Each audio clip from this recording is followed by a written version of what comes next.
All right, I'm very happy to introduce our next speaker. Jacob Dallal was Director of Academic Affairs at the Israeli Ministry of Strategic Affairs, where he led the ministry's initiatives on the new anti-Semitism, online hate speech, and the delegitimization of Israel in academia. He was Director of Public Relations for Birthright Israel in New York. He serves as a major in the reserves in the IDF spokesperson's unit. His talk is entitled, How Israel Became a Lightning Rod for Campus Anti-Semitism. Please join me in welcoming him.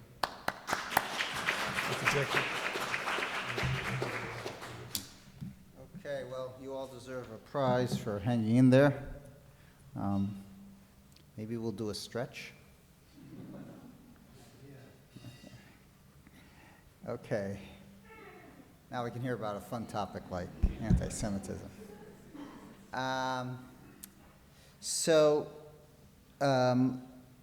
One of the things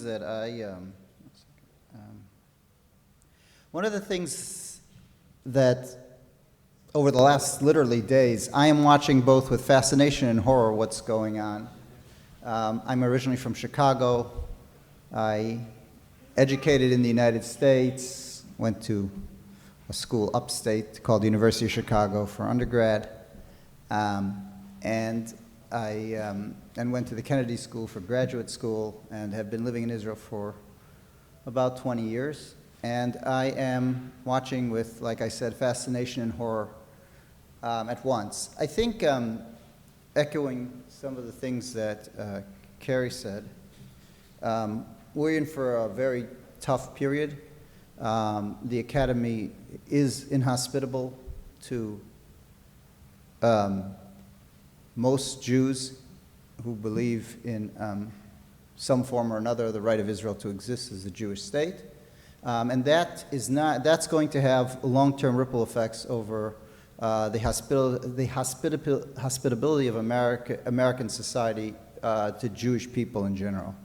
So I think this is a very dark cloud, if not a storm, coming our way. And it was on the horizon for quite some time. And I think that what's happening here in the Academy, as the Vice Provost said, first of all, is larger than the Jews. He never mentioned anti-Semitism or Judaism or Jews, and he was right. The problem isn't the Jews. The Jews, as the canary in the coal mine, are the first ones, are most symptomatic of ills in a society, and in this case, ills in academia. And he articulated, I think, rather well the problems in academia, the lack of facts, the lack of discourse, the lack of civility.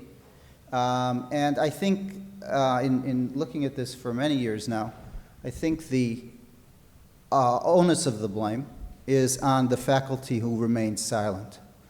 And unlike Carey, many of his colleagues over years just turned the other way because it was inconvenient and annoying, and they're crazy, but they're in their little corner. Well, they've taken over the house, and now we are feeling the brunt of it. So I think that there's a lot of, there'll be a time for soul searching, but I do think that sort of just like Israel is had its October 7th, I think the United States in particular, American academia in particular, is having its sort of version of October 7th, and people are asking, where were we and why didn't we see this happening? And now that's it's in full bloom, what do we do to reverse its course? So, I want to just go through a few things in sort of a little bit of a methodical way, so that, this is UCLA with a lady with a knife as she's taking down hostage posters. And the last 3 months in anti-Semitism being equal to almost any year in anti-Semitism generally. And the question, what's going on? So I want to take that apart a little bit, and I want to first point out two things, two studies. There are a lot of statistics on this, and they're all interesting, but I think these are the two most important points. First of all, this is a recent Brandeis study, post-October 7th, 50 students at 50 colleges, and at all schools, the anti-Semitism that bothered Jewish students was anti-Semitism in relationship to Israel. So I think that there's been a lot of whitewashing, including by the silent faculty and the silent Jewish community, in saying, oh, it's the white supremacists that are anti-Semitic, and they are responsible for most of the violence. But the real problem facing Jews, facing the Americans writ large, is anti-Semitism from the left and anti-Semitism in the Israel context.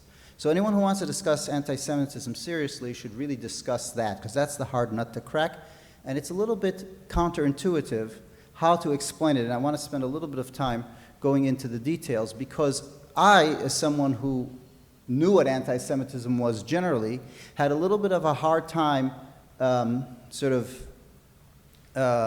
the needle on where anti-Semitism in the Israel context is anti-Semitic and where it's criticism and all the other parts of that issue. But this is the issue, and this is what students feel, and this is what everybody should discuss. And I applaud Brett for this forum to really be open about it.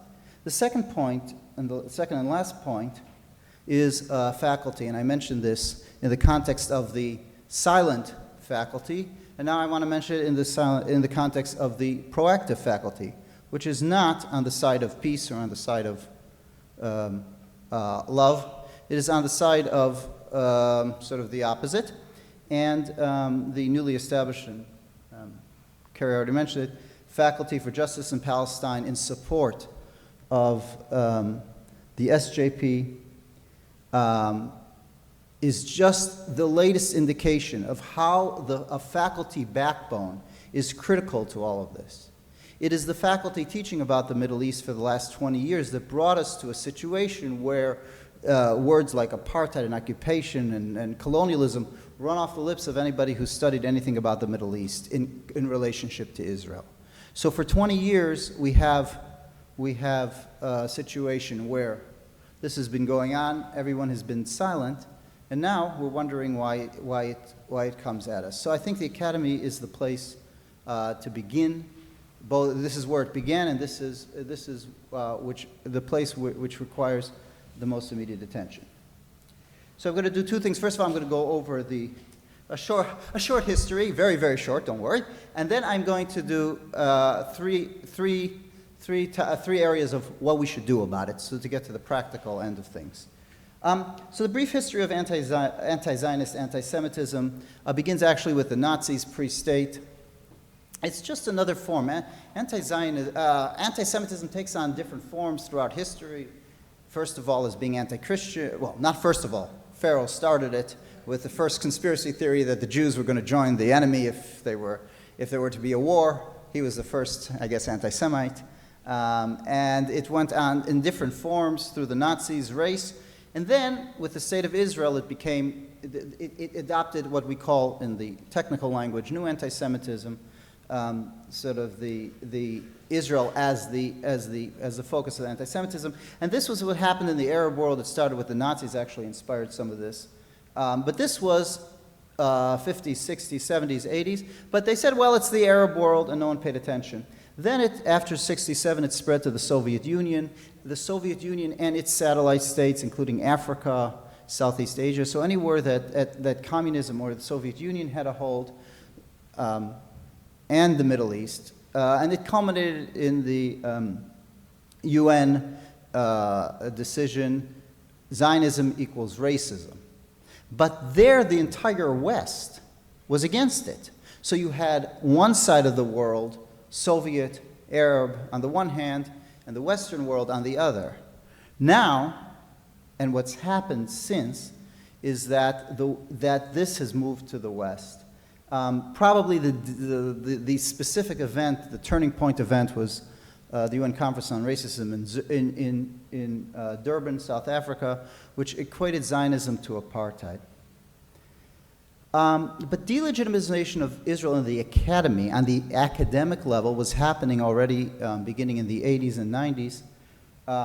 Perhaps the most famous scholar of sort of in the genre is Edward Said, which really coined the concept of Israel being the last colonial power in the Middle East, sort of Israel as the original sin, and a few other, including Israeli scholars at UK universities who brought in notions of ethnic cleansing, invention of the Jewish people. Actually, those are the titles of their books, but now they've become sort of part of the parlance, and no one really bats an eye anymore. But these things were very extreme, and the silent professor just said, well, these are the crazy people in the corner, and let's stay away from them. So what happened over time is that these teachers, with help of Qatari funding and Saudi funding and Middle East departments, this school of thought became the bread and butter of Middle Eastern Studies department, and anyone who took a 101 course on Middle Eastern history or current events was presented by the faculty with the assertion in one way or another that Israel is illegitimate. So that was happening in the classroom, but the most important byproduct of the Durban Conference was the boycott, divestment, and sanction movement, which was established in 2005. It, by the way, has a home. It's a loose network. You see them outside, but it does have a home. It has a home in Ramallah, as the Palestinian BDS National Committee, and along with it, the Palestinian Campaign for Academic and Cultural Boycott, PACB, also in Ramallah. So while you know it's the school, a kid in school with the urge for justice that you're seeing on campus, the guidance comes from above. One of the things, the third point in the BDS Charter calls for the return of all refugees to Israel, 5 million of them, if you include all their offspring. That's one of the requirements for there not to be BDS. So that sort of implies, and it doesn't imply, it literally would require an end to Israel as a Jewish state. And by the way, in the leaflet that Brett sent me that's being handed out here on this quad, it says, we will stop at nothing less than the end of genocide as one of the demands of the folks protesting out there. But then if you read the small print under that, big print, it says, total severance from Israeli apartheid in all forms here and abroad. In other words, if there isn't total and utter BDS, we will not have achieved our goal in sitting out outside on the quad. So it's not just stopping the genocide. There's always a hidden agenda. And perhaps the most important hidden agenda, or not so hidden, is Omar Barghouti, the founder and current head of the BDS movement, saying that a Jewish state in Palestine cannot exist. And we can hear it in his own words. No rational Palestinian, not a sellout Palestinian, will ever accept a Jewish state in Palestine. So the founder and the head of the BDS movement is saying clearly there cannot be a Jewish state. So I think one of the misnomers is that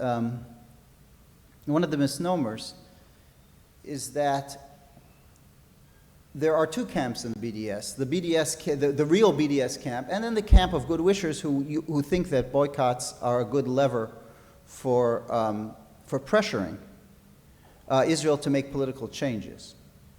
And they are co-opted by this extreme group, the founding group that believes there should be no Israel as a Jewish state. And they are helpful to them because most of those people that believe boycott as a measure of pressure are Jewish. And they think that that's a good idea for Israel to change its policies. Well, I can tell you that the worst possible way to pressure Israel to change its policy is by boycott. And I can also tell you that they're bedfellows with these guys. And in Nathan Sharansky's words, BDS is an effort to see to a world without Israel. So you have this loose group of organizations all around the world, including SJP and JVP in our own, literally in our own backyard. So basically what the BDS has succeeded in doing is transporting those motifs and those anti-Semitic worldview vis-a-vis Israel of the Middle East, of the Soviet Union into the Western world, and I wouldn't be surprised if you saw some of these caricatures in some of the protests. So basically what you had on the one hand was the academic narrative, the BDS movement, and this on the United States campus began 20 years ago looking like this, and then the BDS movement very intelligently co-opted itself with other rallying cries, with other streams within society, the social justice movement that became very prevalent in the last couple of years, and they just jumped on the bandwagon. Intersectionality defined that if we're oppressed and you're oppressed and we're together in our oppression, and so we are both oppressed, and therefore Palestinian liberation is just like any other racial justice issue, and that, and that, and that. Now, here is the problem. The problem with this is that even till today, the people out there literally say, well, we're not anti-Semitic. And I'd like to just take you through this sentence that I try to explain how this is not the case. Because what happens is, if you relentlessly demonize and delegitimize Israel over time, over and over and over again, you're going to end up stigmatizing Jews everywhere. Because Jews are affiliated with the Jewish state in the mindset. So what's happening is, even if you are a Jewish Voice for Peace protester and you get up every day and say what an apartheid state Israel is, what that's going to have the cumulative effect of doing is that it's going to stigmatize every Jew, regardless of what they think about Israel.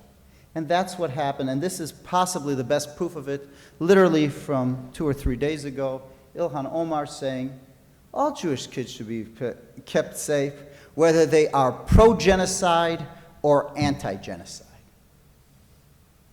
Now that's anti-Semitism. This is anti-Semitic par excellence.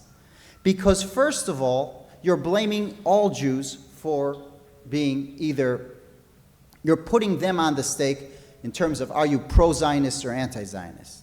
But then you're insinuating that anyone is kind of pro-Israel is pro-genocide, and that's libelous. This is anti-Semitism. This isn't anti-Israel. This isn't that. This is anti-Semitism, and this is a member of Congress whose popularity and the popularity of her ilk are growing. So there's no way that this isn't going to trickle down into society and have its effect on the American Jewish community over the next 10 and 20 years. What to do?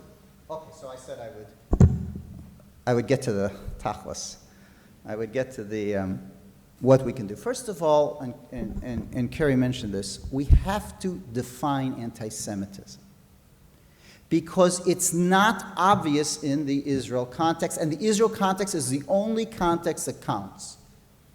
So we have to define it.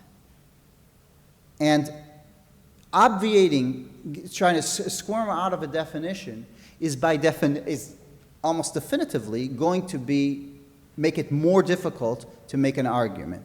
So you have to define it.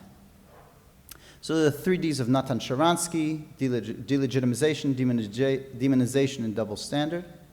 And then there's actually the definition, which is internationally accepted, the IHRA, International Holocaust Remembrance Alliance definition. In 2016, 44 governments have endorsed the definition. It is a legally non-binding definition, and it causes the anti-Israel movement to freak out. And the reason it causes the anti-Israel movement to freak out is because it relates also to anti-Semitism in the Israel context. And I don't know how many of you are familiar with it in detail, but it's important to familiarize with yourself, and I'm going to go through this for just a minute or two. So there are two clauses there, or two examples there, that explain about holding Jews collectively responsible for Israel's actions, which is exactly what that Ilhan Omar statement did. In other words, the pro-genocide and the anti-genocide, or the pro-Israel or the anti-Israel. And then accusing Jewish citizens of being more loyal to Israel or assuming their loyalty to Israel.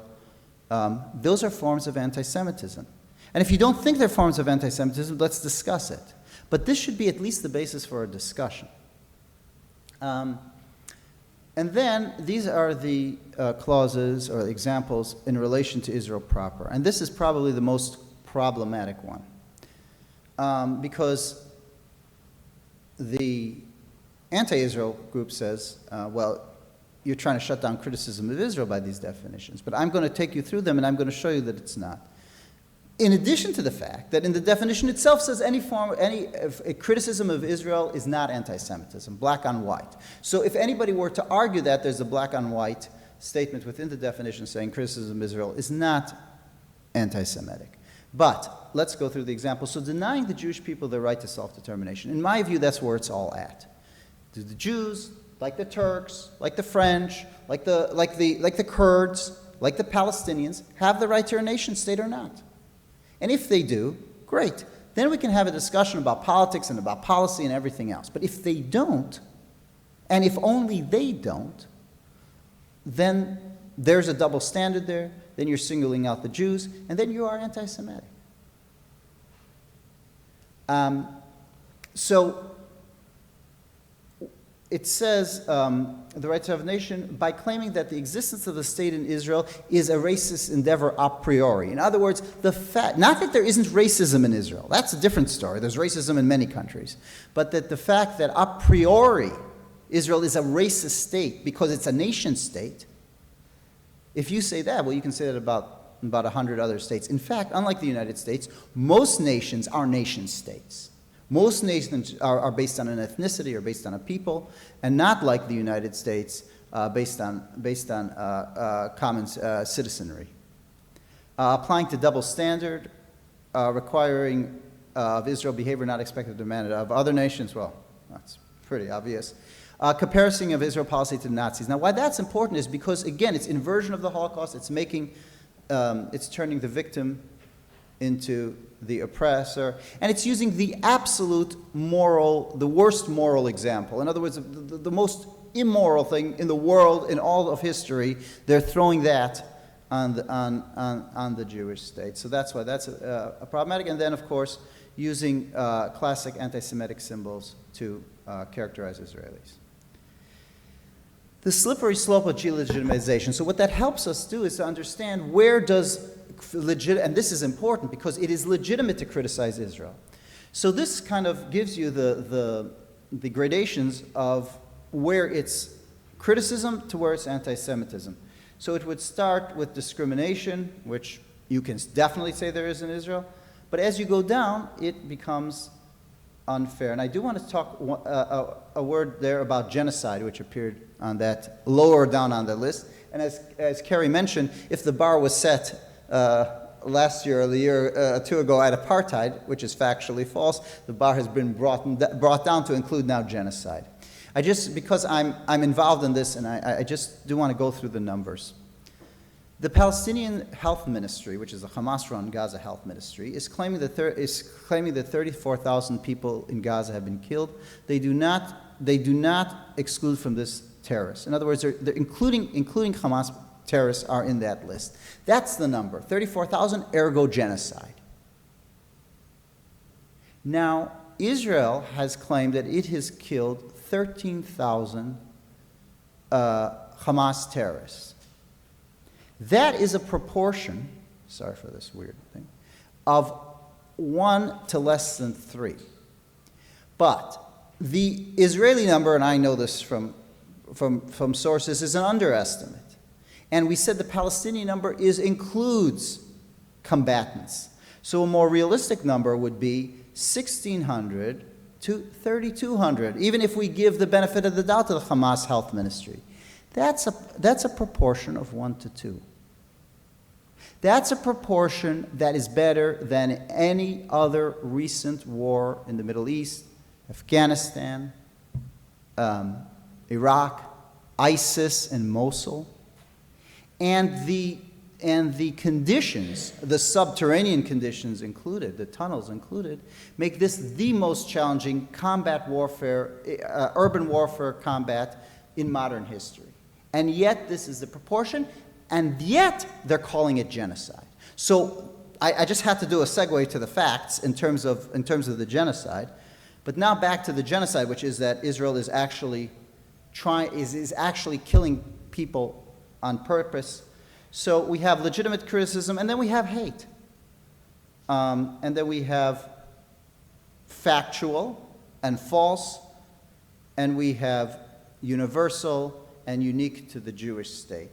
And that's how you can tell where something is legitimate and where something is actually anti-Semitic. But again, I want to go back to, just to keep it simple, I want to go back to the big question. This is at the heart of everything. I've been saying this for the last 10 years, and it was very much in the consensus in the United States that the answer to this was yes. In Europe, kacha, kacha, so-so. Now I think it's going to move to kacha, kacha for the United States. But while we still have the upper hand, which we are quickly losing, does Israel have the right to exist as the nation state of the Jewish people? That's the question. That's the fundamental question, or in other words, the Jews have the right to self-determination. And one small point, racism.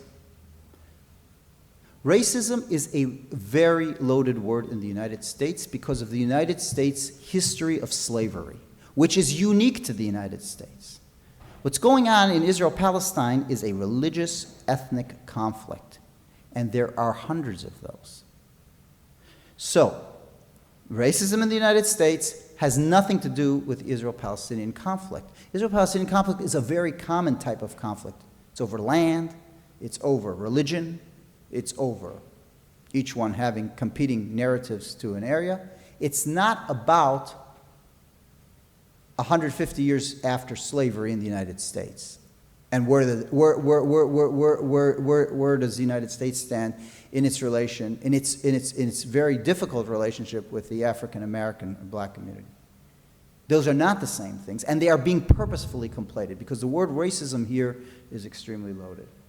Okay, what to do? So I think some of the points were brought up, but these are just food for thought. But we better start eating this. We better start having a heavy diet of this. Because if things are to change, people have to think about exactly what needs to be done, and that's sort of what we should focus on with an eye to changing what the university looks like. Now, again, I can't reiterate enough that this is not a Jewish problem. It is an American problem. It is a problem of the academy. It is a problem of the university.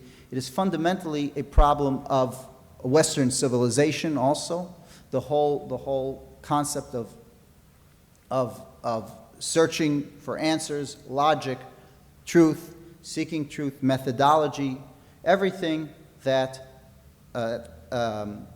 that a classic liberal education is based on. And the question is this coming to an end? And if it's coming to an end, it's a threat to America. It has nothing to do with the Jews.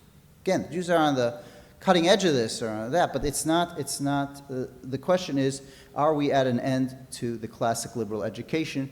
And administrators and faculty should really be taking this question seriously. But when it comes to the sort of the nuts and bolts of what to do urgently now, the administration needs to hold people accountable.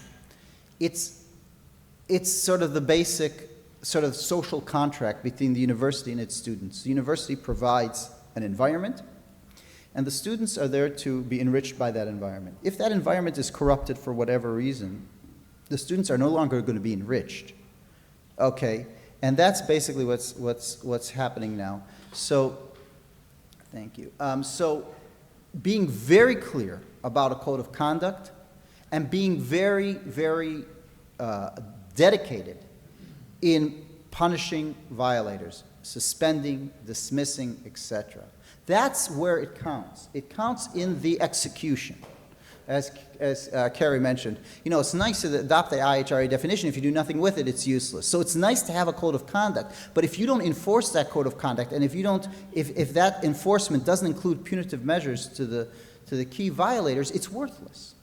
And that's what this community needs to not only impress upon on the university administration, but actually demand of it. And demand of it with the pathos that the other side is demanding that the university divest of Israel. I'll talk about pathos at the end in a few minutes. And again, adopt a clear and fair protest policy. I mean, during the lunch break, I went to visit the protesters out on the quad. And, you know, what I saw, legit. Fine. If you want to destroy Israel, you want to sit in the tent and say, you know, you want to destroy Israel, that's okay. But there are hours that you can do it. There's a way you can do it. If you're quiet and nice and no one's causing a ruckus there, that's fine. I think that sort of protest is legitimate. But when you take over a building, when you heckle Jewish students, when you use violence, if you don't punish those agitators, it's going to get worse. And that's exactly what happened at Columbia. They let them on the lawn, they let them break all the rules, and then they broke into the building, and then they said it's enough. But that's where, you know, again, the need for clear definitions and for clear enforcement. That's at the sort of the way a society is built is on that social contract. That's a social contract of the university, and the university is not upholding its social contract. Faculty. The problem is always with the faculty. I cannot stress faculty enough, and that's one of the things that I did in my position in the Israeli government, where everybody was worried, oh, the students on campus. The students don't interest me. The only thing that interests me is faculty, and to a lesser extent administrators, who are faculty related. So, you know, Kerry can go on forever. I can just go on for a few minutes. Problematic faculty departments. Again, we're at a point where there's an urgent need for action. So the egregious statements have to be called out. They have to be protested against. They have to be written about. They have to be, the administration has to be petitioned. Faculty appointments, same thing. Faculty appointments should be something that's not done in a black box with cronies of cronies, which have a certain worldview. It should be a more open process. The administration should be challenged on that. And external vetting for tenured faculty, an idea I had with Brett about how actually new tenured faculty who are here for the rest of their lives are going to be chosen. These are issues that the administration needs to be pressed on today. Programming. If anybody knows a donor, tell them to stop donating in general. Only donate it with strings attached. Only donate it with designated giving. There's a huge amount of leverage that the pro-Israel community in this case has regarding this, and it is not using it sufficiently. Joint programs with Israeli universities. Those are going to be on the cutting block of this BDS movement, this anti-Israel movement. I just mentioned one of them. So that's another point. And bringing Israeli faculty here. Exposure to Israelis. Bring more faculty. Bring as many faculty as you can. And the one other thing that I wanted to, one last point is, wait a minute, I have it here. No. It's very, very, very aggressive engagement. Very aggressive. The aggressiveness is always lacking on one side of this. And again, this has to be framed as not just or not specifically a Jewish problem, it's a problem of the liberal education. And if the liberal education is to go to waste, unfortunately, American society may follow. And we're seeing the rifts in American society kind of parallel to what's going on here. So the need for a safe, as in social contract, liberal education is paramount to the success of the United States moving forward. Now, after that, all that, for the big picture. This is not new. It's new to my generation. When I grew up, there was essentially no anti-Semitism. It's new to many, many people here, except perhaps the most senior people here who experience sort of quotas in the 50s and that. I don't think, doesn't seem to me there are any of us there. So we lived in an anti-Semitism-free environment. But that's it's historical aberration.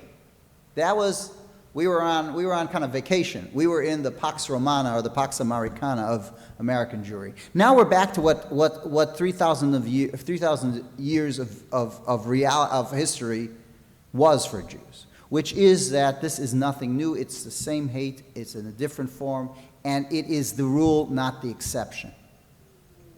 We have to gird ourselves, but historically, now we're just falling back into the norm. And today's form is denying the Jews the right to self-determination, and the question, does Israel have the right to exist? Who is your audience? This is very important. Fighting with the Jasmine Puars, as Carrie nobly does, is important on an intellectual level, so that at least on paper, there'll be source material against what she writes. But that's not the audience. The audience is everyone else. And we're losing that audience. We're losing the people that are just walking by. And part of the reason we're losing the people that were just walking by is because when they see that, when they see these kids or people full with pathos, and I walked there, and I don't know, I'm like stunned, because I spoke to some of them. I didn't want to confront any of them.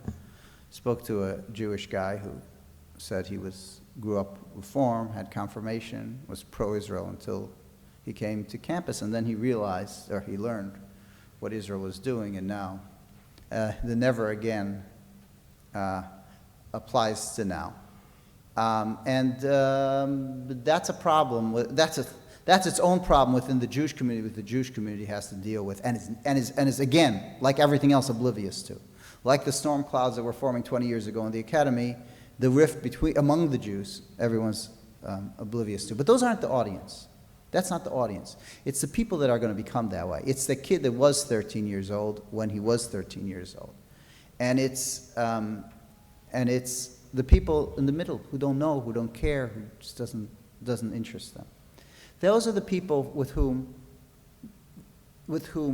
when we talk to the other side, we have to remember that they're the ones we have to remember that they're the ones that we're intending to affect. Now, this is the most important thing. It's the gut, not the brain. As someone who dealt with Israel's Hasbara said, we need more facts. No, we don't. We don't need any more facts. We don't need facts. The other side has no facts. The other side is post-fact. And we've got to learn or unlearn that we need facts. We need heart. We need pathos. Believing in the justness of the cause. That's the most important thing. Thank you. It's like anti-Semitism. It's like you fight it and it comes back. We have to believe that what we're doing is good and is right.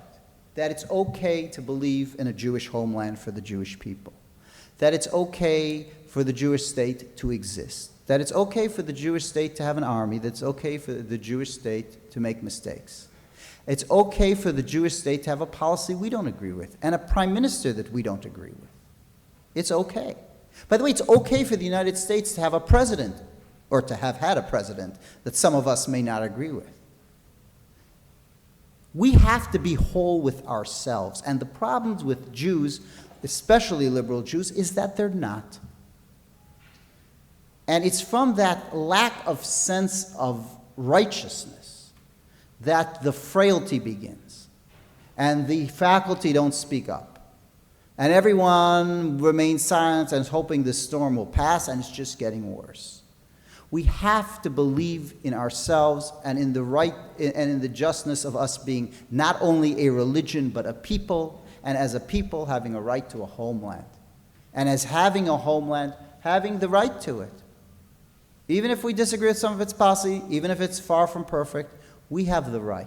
We as Jews, and the Jews as Jews.